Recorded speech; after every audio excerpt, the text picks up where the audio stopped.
কেতিয়াও পাহৰিব নোৱাৰা সেই দিনটোৰ কথা ভাবিলে আজিও বুকুৰ মাজত জ্বলি থকা জুইকুৰা দপদপকৈ জ্বলি উঠে। কেতিয়া কাক কেনেকৈ ক'ত হেৰুৱাবলগীয়া হয় কোনেও নাজানে। সেইদিনা আছিল 31 তাৰিখ 12 মাহ 2021 শুকুৰবাৰ।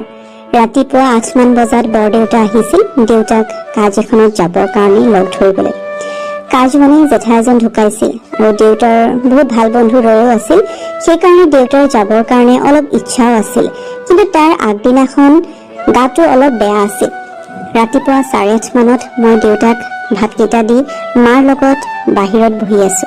দেউতাই ভাত খাই খাই মাক সুধিলে কাজখনত যাম নেকি বুলি। মায়ে কৈছে গাটো যদি ভাল পাইছে যাওক, গলে সিহঁতে ভাল পাব বুলি কলে মায়ে। তেনেকে এই যাব ওলালে দেউতাই কাজখনত গুৱাহাটীত আছিল কাৰণে গাঁৱৰ মানুহখিনি যাব পৰাকৈ বাছ এখন ভাড়া কৰি দিছিলে।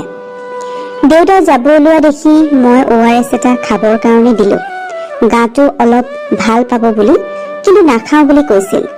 দেউতাই ঠাণ্ডা কাৰণে, কিন্তু মই ৰ'দত দি গৰম কৰি খাব বুলি আহি মই ভিতৰত আহিলো। পিছত বাহিৰত ওলাই আহি চাওঁ যে দেউতা নাই বাহিৰত। মই ভাবি আছো কিয় দেউতাই আজি মাত এষাৰো দি নকল। আনদিনাটো কেতিয়াও এনেকুৱা কৰা নাই। তাকে ভাবি থাকোঁতেই তাৰ পিছত মায়ে আহি সুধিলে দেউতাই গ'ল নেকি বুলি। কাৰণ দেউতা যোৱা সময়ত মা ঘৰত নাছিল, ওচৰৰ বৌ এজনীৰ ঘৰত গৈছিল।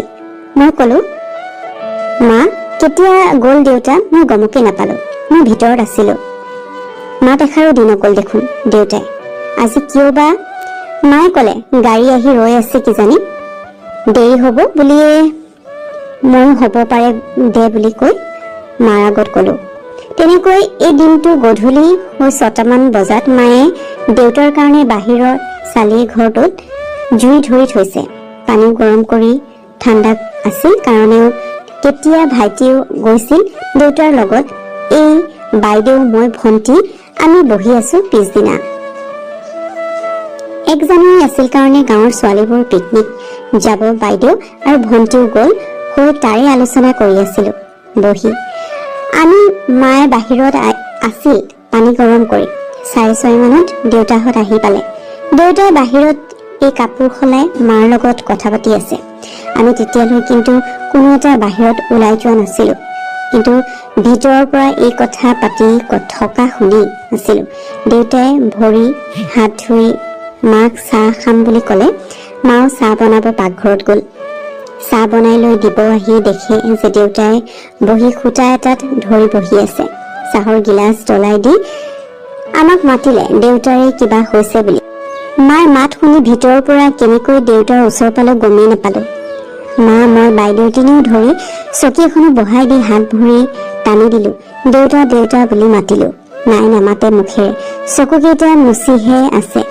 ভয় লাগিল নামাতা দেখি। একো আগত কেতিয়াও এনেকুৱা হোৱা দেখা নাছিলো দেউতাক। আমাৰ হাহাকাৰ শুনি গাঁৱৰ মানুহবোৰ আহি ভৰ্তি হৈ গল চোতালত। মানুহবোৰে দেউতাক আনি বিচনাত আনি তেল মালিচ কৰি দিয়াই তেল মালিচ কৰি দিছে, ভৰি মালিচ কৰি দিয়াই ভৰি টানি দিছে। দেউতাক দেখি মাৰো মাথা ঘূৰাইছিল। মাকো কোনোবাই তেল পানী দি আছে। মই দেউতাৰ হাত এখনত মালিচ কৰি দি মানুহবোৰক কৈ আছো ডক্তৰৰ তাত লৈ বলক। দেউতাক এনেকে থাকিলে নহয়। হয়তো দেউতাই মাতিব পৰা নাই, যদিও কাণেৰে চব শুনিছো। মই যেতিয়া কৈছো ডক্তৰৰ তাত লৈ বল বুলি, তেতিয়া দেউতাই কিবা কব খুজিছিল। ওঠ দুটা লৰচৰ কৰি কথা কোৱাৰ দৰে কৰিছিল, কিন্তু মাতটো ওলাই অহা নাছিল। তেনেতে এই গাড়ী মাতি দেউতাক মেডিকেললৈ লৈ গল। তাৰ পিছত কি হল একো গমেই নাপালো মই। কিছু সময়ৰ পিছত চকুকেইটা মেলি দেখো যে মই মোৰ হাতত চেলাইন এটা লগোৱা আছে। মেডিকেলৰ নিচিনা দেখি দেউতাক মাতিলো, মোক মেডিকেলত লৈ যোৱা। কোনোবা এজনে কৈছে দেউতাৰে ঘৰত যাই আছে যে, ভাল পাইছে বুলি কোৱা শুনি মনটো বহুত ভাল লাগিল। দেউতাৰ ওচৰত লৈ যা বুলি কৈ আছো, নাই কোনেও লৈ নাযায়। তাৰ পিছত এই মোৰ গাটো আকৌ বহুত বেয়া লাগিলে। দেহাটো ক'ত আছে ক'ত নাই একো গমেই নোপোৱা হলো। কিন্তু কাণখনেৰে সকলো কথা শুনা পাই আছো মই। অলপ সময়ৰ পিছত ডক্তৰে এজন আহি সুধিলে এওঁ কোন বুলি মোৰ লগত যোৱা দাদা এজনে ক'লে। অলপ আগতে যে মানুহ এজনৰ লৈ আহিছিল তেওঁৰ ছোৱালী, তেনেকৈ কওঁতে হয়তো ডক্তৰজনে চিনি পালে। মোৰ ওচৰৰ পৰা অলপ আঁতৰ হৈ সুধিলে, যদিও মই যিমান পাৰো কাণখন পাতি শুনিবলৈ চেষ্টা কৰিছো। তেওঁলোকৰ কথাত ডক্তৰজনে কি খবৰ তেখেতৰ বুলি সুধিলে। কোনোবা এজনে ক'লে ভাল নহয় বুলি। ডক্তৰজনে ক'লে এওঁক ঘৰত নিনিব, ডাইৰেক্ট শুনিলে কিবা বেলেগ হৈ যাব পাৰে। নাজানো কথাষাৰ শুনি ক'ৰ পৰা কেনেকৈ ইমান বল আহি গ'ল। চেলাইন হাতৰ পৰা খুলি দৌৰ মাৰিলো। দেউতাৰ একো হোৱা নাইতো বুলি কয়। ঘৰত আহি দেখো যে চোতালৰ বাটত মানুহৰ নধৰা হৈ আছে। তেতিয়া আৰু বেছি ভয় লাগিল সঁচাকৈ এই দেউতাৰ কিবা হৈছে নেকি বুলি। নাই, মনটোক বহুত বুজাইছো দেউতাৰ একো হোৱা নাই বুলি। কোনোবা এজনে ক'লে ইমান নাকান্দিবি চোন, দেউতাৰে একো হোৱা নাই, গাটোহে অলপ বেয়া লাগিছিল।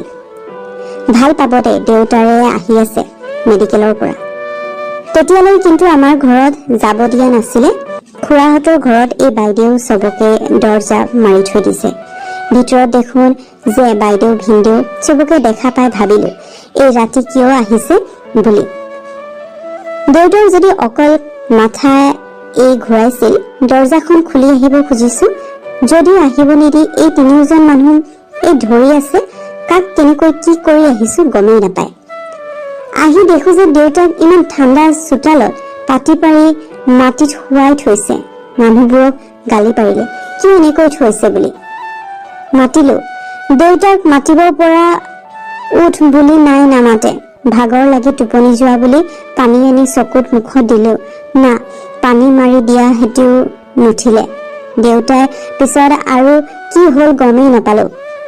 আজি বাট চাই ৰওঁ দেউতাৰ মাতষাৰ শুনিবলৈ। দেউতা বুলি মাতিব, দেউতাৰ শব্দটো শুনিলে এই বুকুখন কঁপি উঠে। মাতিবৰ মন চিঞৰি চিঞৰি দেউতা বুলি।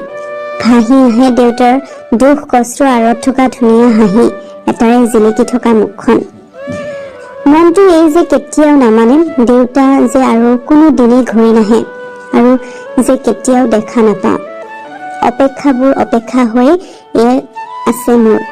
সপোন সপোন লগা কথাবোৰ সপোন হৈয়ে ৰ'ল। বন্ধু বান্ধৱীসকল কাহিনীটো শুনি কেনেকুৱা পালে কমেণ্ট কৰি জনাব আৰু ভাল লাগিলে লাইক এটা কৰি দিব আৰু মোৰ চেনেলটো প্লিজ ছাবস্ক্ৰাইব কৰি দিব। ধন্যবাদ।